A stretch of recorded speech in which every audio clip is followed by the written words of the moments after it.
My lord, the Elder One cannot serve me properly, Severus, because I am not its true master. The Elder One belongs to the wizard who killed its last owner. You killed Albus Dumbledore. While you live, Severus, the Elder One cannot truly be mine. My lord, Snape protested, raising his wand. It cannot be any other way, said Voldemort. I must master the wand, Severus. Master the wand, and I master Potter at last. And Voldemort swiped the air with the Elder Wand.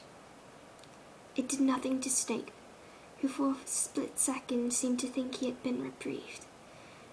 But then Voldemort's intention became clear. The Snape's cage was rolling through the air, and before Snape could do anything more than yell, it had encased him, head and shoulders, and Voldemort spoke in Parseltongue. Kill. There was a terrible scream. Harry saw Snape's face losing the little colour it had left.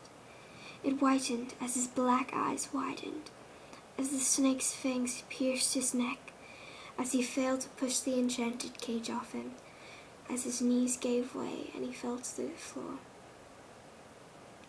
I regret it, said Voldemort coldly.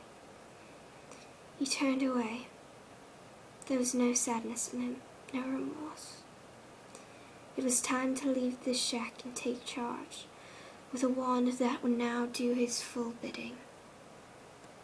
He pointed at it, and the starry cage holding the snake, which drifted upwards off Snape, who fell sideways onto the floor, blood gushing from the wounds in his neck. Voldemort swept from the room without a backward glance, and the great serpent floated after him in its huge protective sphere.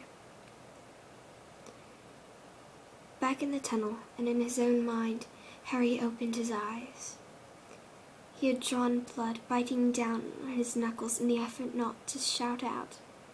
Now he was looking through the tiny crack between the crate and the wall, watching a foot and a black boot trembling on the floor. Harry, breathed Hermione behind him, but he had already pointed his wand at the crate, blocking his view. It lifted an inch into the air and drifted sideways silently. As quietly as he could, he pulled himself up into the room. He did not know what he was doing it, why he was approaching the dying man. He did not know what he felt as he saw Snape's white face and the fingers trying to staunch the bloody wound at his neck. Harry took off the invisibility cloak and looked down upon the man he hated. His widening black eyes found Harry as he tried to speak. Harry bent over him, and Snape seized the front of his robes, pulling him close. A terrible rasping, gurgling noise issued from Snape's throat. Take it. Take it. Something more than blood was leaking from Snape. Silvery blue, neither gas nor liquid. It gushed from his mouth and his ears and his eyes, and Harry knew what it was, but did not know what to do.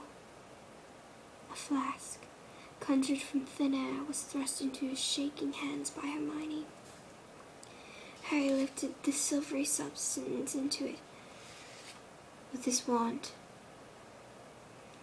When the flask was full to the brim, Harry looked, and Snape seemed as though there was no blood left in him. His grip on Harry's robe slackened. Look at me, he whispered. The green eyes found the black, but after a second, something in the depths of the dark pair seemed to vanish, leaving them fixed, blank, and empty. The hand holding Harry thudded thudded to the floor, and Snape moved no more.